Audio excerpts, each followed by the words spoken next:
नमस्कार दोस्तों, स्वागत है आपका स्टडी फॉर सिविल सर्विसेज में। वीडियो को पूरा देखिए। कोई भी आपका फीडबैक है, कोई सजेशन है, तुरंत वीडियो में कमेंट करके जरूर बताइए। अच्छा लगे तो वीडियो लाइक जरूर कर लीजिए और ऐसे वीडियो लगातार फ्री में पाने के लिए चैनल को तुरंत सब्सक्राइब कर लीजिए और बेल आइकन को जरूर टैप कर लीजिए ताकि आगे भी सारे वीडियो आपको मिलते रहे। यूट्यूब में फॉलो करते हैं तो प्लीज ये वाला फ्री टेलीग्राम चैनल जरूर ज्वाइन कर लीजिएगा। सारे नोटिफिकेशन, सारे अपडेट यहीं पे आते हैं, ध्यान रखिएगा। स्टडी फॉर सिविल सर्विसेज का कोई भी पेड ग्रुप अगर आपको ज्वाइन करना है तो सिर्फ 856480560660897523864455 यही नंबर है हमारे, सिर्फ जहां पे कॉल या व्हाट्सएप कर सकते हैं।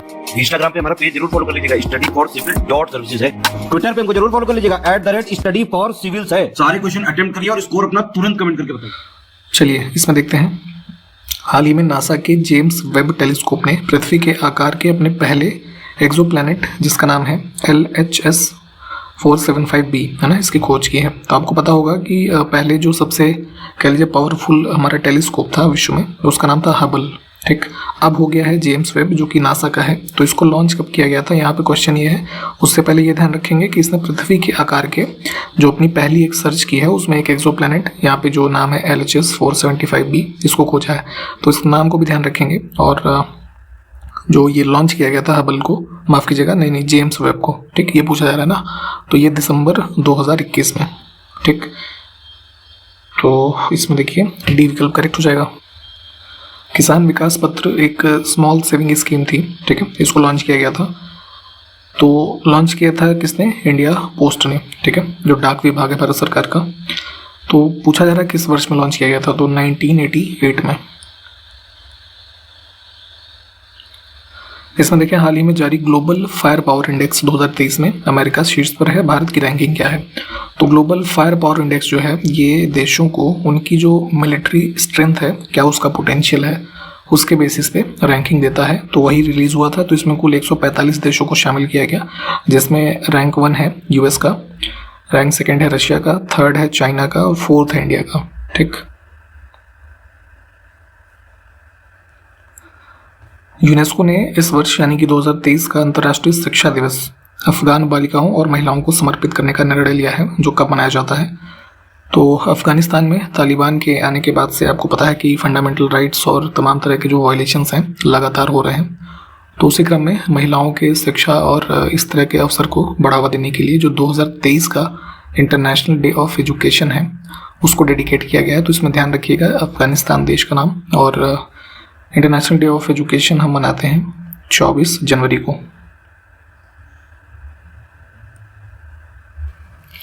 हाल ही में मणिपुर, मेघालय और त्रिपुरा इन 3 राज्यों ने अपना स्थापना दिवस यानी राज्य दिवस मनाया है। तो डेट बतानी है। तो नॉर्थ ईस्टर्न रीऑर्गेनाइजेशन एक्ट आया था 1972 में, ठीक, 21 जनवरी को। तो 21 जनवरी को इन्होंने अपना स्टेटहुड जो है वो मनाया है। इसमें देखिए कौन सा अभ्यारण्य जंगली हाथियों के लिए प्रसिद्ध है, वाइल्ड एलिफेंट्स। तो इन दिए हुए विकल्पों में देखेंगे तो पेरियार नेशनल पार्क जो है केरला में, ठीक, ये उत्तर हो जाएगा हमारा। प्राचीन भारत में कौन सी एक लिपि दाईं से बाईं ओर लिखी जाती थी? तो जैसे हिंदी आप देवनागरी लिखते हैं तो बाएं से दाएं लिखते हैं ना। जैसे मान लीजिए मैं कुछ भी लिखता हूँ, है ना, जैसे XYZ, तो लेफ्ट से राइट लिख रहा है ना, तो राइट से लेफ्ट की ओर लिखते थे ये खरोष्ठी को, ठीक, जो कि किसको रिप्रेजेंट करता था? प्राकृत भाषा को। और इसी को इंग्लिश में अगर आपको कहीं मिले इंडो बैक्ट्रियन, है ना, स्क्रिप्ट, तो वो भी खरोष्ठी को ही कहा जाता है। तो इसको ध्यान रखिएगा। अंतर्राष्ट्रीय सौर गठबंधन इंटरनेशनल सोलर अलायंस, इसकी स्थापना की गई थी 2015 में भारत और फ्रांस के जो है संयुक्त प्रयासों से। तो उसी के क्रम में इसका पहला जो शिखर सम्मेलन है ना, समिट होता है। तो इसमें लगभग जो है 36 कंट्रीज ने पार्टिसिपेट किया था और ये हुआ था न्यू दिल्ली में जो है मार्च 2018 में। ठीक, संविधान के निम्नलिखित अनुच्छेदों में से किस एक के अंतर्गत संघ की कार्यपालिका शक्तियां राष्ट्रपति में निहित हैं? तो आप जानते हैं कि जो है हेड ऑफ स्टेट कौन होते हैं? प्रेसिडेंट। तो जो भी एग्जीक्यूटिव एक्शंस होते हैं उनके नाम से ही किए जाते हैं। तो ये प्रावधान दिया गया है आर्टिकल 53 सब क्लॉज 1 में, ठीक है। परंतु ये जो रियल पावर्स एक्सरसाइज की जाती हैं तो उसमें प्रावधान ये दिया गया है आर्टिकल 53 में कि जो एग्जीक्यूटिव पावर्स हैं वो मतलब रियल में एक्सरसाइज की जाती हैं जो मिनिस्टर्स होते हैं, जो प्रेसिडेंट के सबऑर्डिनेट हैं, ठीक है। तो जो काउंसिल ऑफ मिनिस्टर्स हैं वो चूंकि रियल पावर एंजॉय करते हैं, उसको एक्सरसाइज करते हैं, बट नाम वहाँ पे प्रेसिडेंट का होता है। किस अनुच्छेद के अंतर्गत भारत के राष्ट्रपति को अध्यादेश यानी कि ऑर्डिनेंस इशू करने की शक्ति प्राप्त है? तो जब संसद सेशन में नहीं होता तो किसी मान लीजिए कानून को अर्जेंट बेसिस पर लाना है तो ऑर्डिनेंस वैसी शक्ति रखने वाला एक डॉक्यूमेंट है, कह लीजिए, जो लॉ का काम करता है। तो ये प्रेसिडेंट इशू करते हैं आर्टिकल 123 के तहत, ठीक। और सेम शक्ति राज्य के जो गवर्नर होते हैं, राज्यपाल, उनके पास भी है अनुच्छेद 213 के तहत। इसमें देखिए रज्जुक कौन थे? तो बेसिकली जो मौर्यन एडमिनिस्ट्रेशन था उसमें रज्जुक जो थे इनकी अपॉइंटमेंट की जाती थी हाई रैंकिंग ऑफिसर के तौर पे, जो कि किस चीज़ के लिए कार्य करते थे?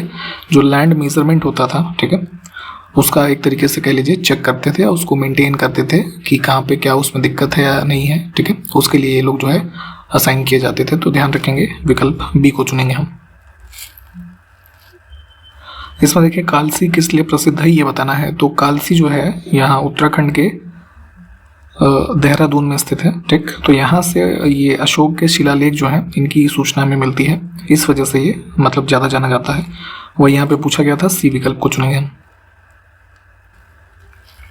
भारतीय संविधान का कौन सा अनुच्छेद राष्ट्रपति को उच्चतम न्यायालय यानी कि सुप्रीम कोर्ट से परामर्श करने की शक्ति देता है? तो किसी जो है लॉ का कोई क्वेश्चन है जहाँ पे राष्ट्रपति को लगता है कि सुप्रीम कोर्ट से सलाह लेनी चाहिए, ठीक है, तो ये शक्ति कॉन्स्टिट्यूशन में प्रोवाइड की गई है आर्टिकल 143 के अंतर्गत। अच्छा, ये जरा बताइए, क्या राज्य के जो गवर्नर हैं उनके पास कोई ऐसी शक्ति है कि वो किसी क्वेश्चन ऑफ लॉ पे जो संबंधित राज्य का हाई कोर्ट हो उससे कंसल्ट कर सकें? क्या ऐसा कोई पावर है? तो जरा वो कमेंट करके बताइए। भारत के निम्नलिखित मुख्य न्यायाधीशों में से किस एक ने कार्यवाहक राष्ट्रपति के रूप में कार्य किया था? तो आपको पता है कि प्रेसिडेंट अगर मान लीजिए अपने कार्यालय में उपस्थित नहीं है किसी कारण से अटेंड कर पाने में, तो ऐसी स्थिति में वाइस प्रेसिडेंट जो है वो उस ऑफिस को अटेंड करेंगे। अगर वो भी अवेलेबल नहीं है तो चीफ जस्टिस ऑफ इंडिया जो होते हैं, ठीक है, वो फिर हेड करते हैं।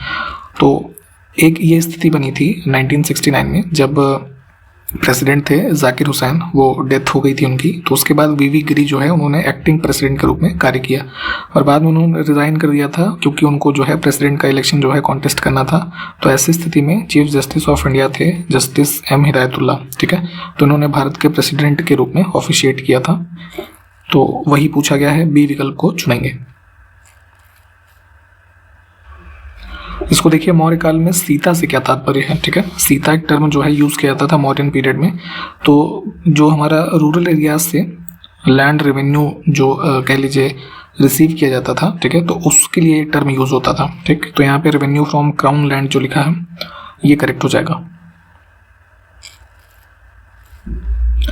इसमें से देखिए किसने रायचूर दोआब पर अधिकार करके उसे विजयनगर साम्राज्य में मिला लिया था? तो विजयनगर किंगडम में आप देखेंगे कृष्णदेव राय का जो आप शासनकाल देखते हैं एक्सपेंशन और कंसोलिडेशन के लिए जाना जाता है। तुंगभद्रा रिवर और कृष्णा रिवर है ना, इनके मध्य का आप जो रीजन देखते हैं उसको रायचूर दोआब के नाम से जानते हैं। तो इस रीजन को अराउंड 1512 में इन्होंने जो है कंसोलिडेट किया। तो हम सी विकल्प को चुनेंगे।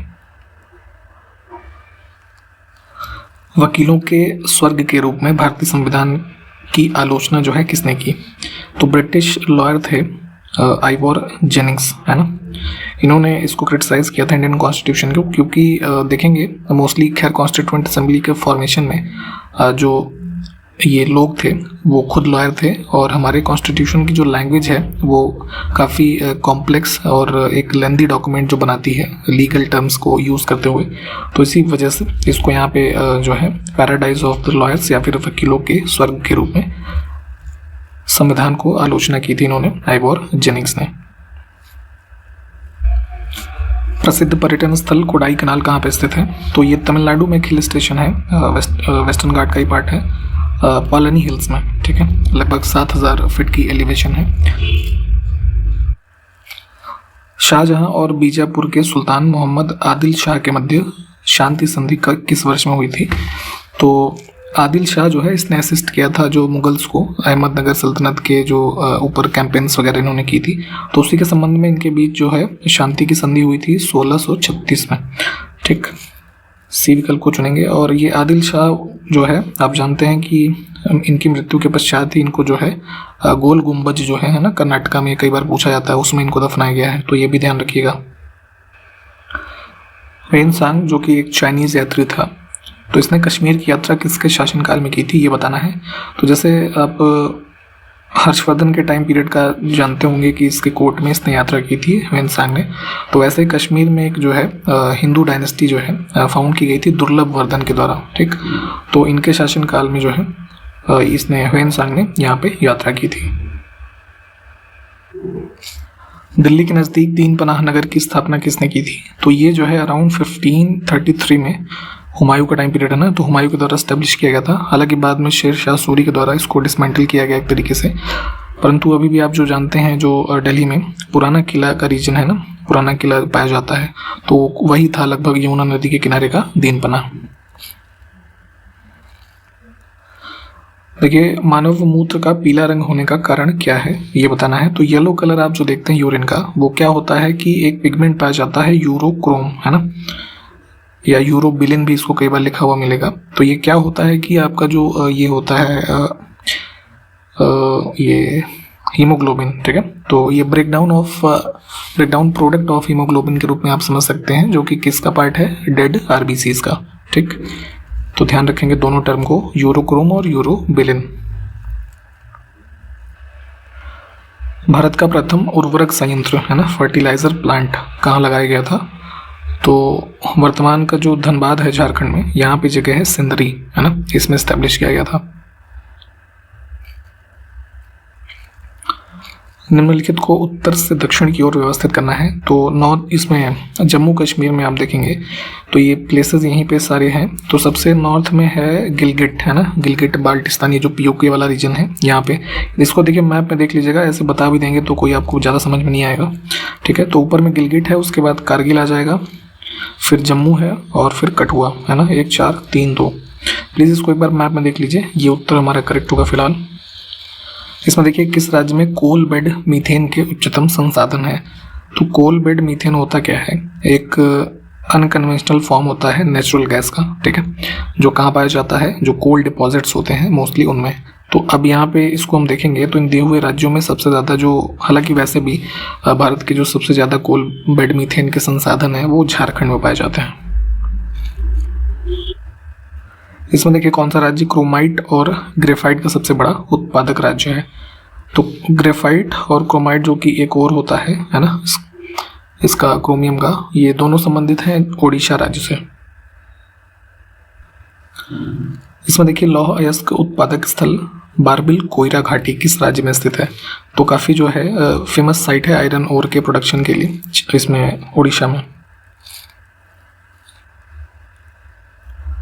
भारत के किस राज्य में राष्ट्रीय राजमार्गों की लंबाई सबसे अधिक है, यानी कि नेशनल हाईवेज की जो लेंथ है वो सबसे ज़्यादा है महाराष्ट्र में। यहाँ पे लगभग जो है 17,700 प्लस किलोमीटर जो है नेशनल हाईवेज की लेंथ है।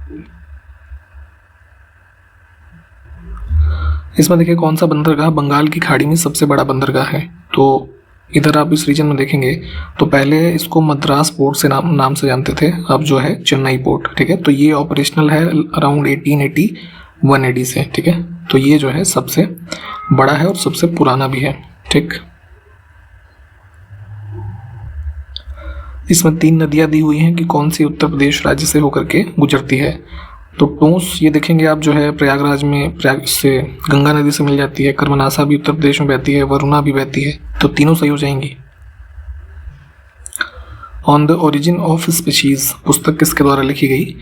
तो जो लाइफ के संबंध में, एवोल्यूशन ऑफ लाइफ जो बताया गया, एक थ्योरी दी गई उसके बारे में, नेचुरल सिलेक्शन की, ठीक है, इसी पुस्तक में। तो इसको लिखा था जो है चार्ल्स डार्विन ने 1859 में। एक इंटरनेशनल पुलिस ऑर्गेनाइजेशन है इंटरपोल, है ना, फुल फॉर्म भी इसका ये होता है, इंटरनेशनल पुलिस ऑर्गेनाइजेशन। तो एक इंटरनेशनल लेवल पे जो क्राइम गतिविधियां हैं उनके रोकने के संबंध में इसका फॉर्मेशन किया गया है।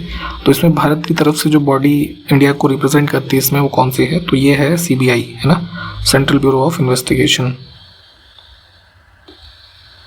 आगे देखें, संयुक्त राष्ट्र की कितनी आधिकारिक भाषाएं हैं। तो यूनाइटेड नेशंस जो समूह है तो उसमें ऑफिशियल वर्क के लिए कुल 6 लैंग्वेजेस जो हैं वो असाइन की गई हैं। डी विकल्प को चुनेंगे। अरेबिक है, चाइनीज़ है, इंग्लिश तो है ही है, फ्रेंच है, रशियन है और स्पेनिश है। ठीक है, ये कुल 6 लैंग्वेजेस हैं। एक और पुस्तक है mathematical principle of natural philosophy. ये किसके द्वारा लिखी गई थी, तो कई बार ये भी पूछा गया है, काफ़ी चर्चित पुस्तक है, आइजैक न्यूटन के द्वारा लिखी गई थी। इसमें देखिए डॉपलर प्रभाव का वास्तविक अनुप्रयोग जो है वो क्या है, रियल वर्ल्ड एप्लीकेशन अगर हम देखें तो फिजिक्स में आपने शायद डॉपलर इफेक्ट पढ़ा होगा। उसमें क्या होता है कि चेंज ऑफ फ्रीक्वेंसी होती है ना, वेव में किसी जो ऑब्जेक्ट है, मतलब जो सोर्स है, हम ऑब्जर्व कर रहे हैं किसी चीज़ को, दूसरा हमारा जो ऑब्जेक्ट है, तो उनके बीच में जब कोई फ्रीक्वेंसी में चेंज होता है तो वहाँ पे डॉपलर इफेक्ट प्रोड्यूस होता है। तो इसी इफेक्ट को यूज़ किया जाता है। यहाँ पे जो 3 चीज़ें हमें दी हुई हैं, कुछ मेडिकल डायग्नोसिस में जो हमारे टेस्ट वगैरह होते हैं, जैसे आजकल ये CT स्कैन और तमाम तरह के जो स्कैन्स आ गए हैं उसमें भी इसको यूज़ करते हैं।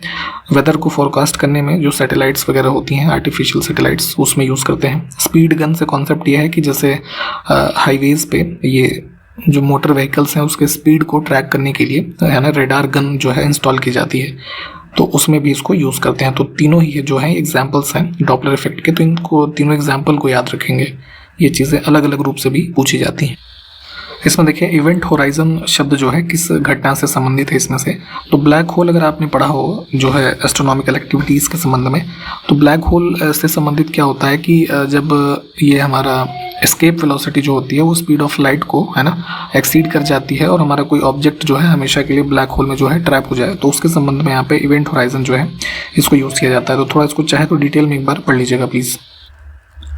इसमें देखिए कुछ रोग दिए हैं और उसके जो ट्रांसमिशन का मोड है ना, किस माध्यम से रोग किसी में होता है, उसके संबंध में इनकरेक्ट बेयर को देखना है। तो ट्यूबरकुलोसिस जो है वायु से फैलता है। चिकन पॉक्स जो है कांटेक्ट में किसी चिकन पॉक्स किसी व्यक्ति को हुआ हो, उसके कांटेक्ट में आप आ जाए, उससे हो जाता है। हेपेटाइटिस ए भोजन लिखा है, ये गलत हो जाएगा। हेपेटाइटिस ए जो है एक इन्फ्लेमेशन ऑफ लिवर होता है जो कि कॉज करता है वायरस, है ना, इसका हेपेटाइटिस ए का। मीजल्स जो है ये भी एयरबॉर्न डिजीज है, तो सी को हम इसमें जो है गलत चुनेंगे। इसमें 2 स्टेटमेंट है खेल चवा महोत्सव के संदर्भ में, उसको सही को चुनना है। तो असम में तिवा आदिवासी पाई जाती है, वो इस त्यौहार को मनाती है और ये त्यौहार जो है फसल के मौसम के अंत में आयोजित किया जाता है, यानी कि जब फसलों की हार्वेस्टिंग होती है तो उसके रूप में मनाते हैं। तो दोनों ही कथन ठीक है। तिवा आदिवासी समुदाय, ध्यान रखिएगा, असम में पाया जाता है जो खेल चवा महोत्सव को मनाता है। प्राचीन भारत के संदर्भ में पृथ्वी स्थान और द्यू स्थान ये 2 शब्द हैं, किसका उल्लेख करते थे, तो वैदिक पीरियड के जो देवता हैं उनको संदर्भित करने के लिए इन शब्दों का प्रयोग किया गया है। वैदिक साहित्य के संबंध में सही कथन का चयन करना है। तो यजुर्वेद जो है भगवान के लिए किए गए बलिदानों से संबंधित है। तो यजुर्वेद में आप देखेंगे तो जैसे यज्ञ वगैरह का जो प्रोसेस है, इन सब चीज़ों बताया गया है, तो उसी के बारे में कहा जा रहा है। और दूसरा है ऋग्वेद जो है उसको यूनेस्को की विश्व मानव विरासत साहित्य सूची में शामिल किया गया है। ठीक है, तो ये वाला इंक्लूजन जो किया गया था ऋग्वेद को वर्ष 2007 में, इसको ध्यान रखिएगा।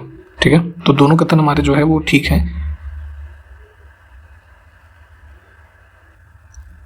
इसमें देखिए नमूना पंजीकरण प्रणाली, यानी कि जो सैंपल रजिस्ट्रेशन सर्वे का डेटा आता है रजिस्ट्रार जनरल ऑफ इंडिया के द्वारा। ठीक, तो अभी जो ये 2019 वाला आंकड़ा इसमें बताया गया कि इन्फेंट मोर्टेलिटी रेट जो है 37 थी प्रति जो है 1000 जीवित जन्मों पे 2015 में, है ना।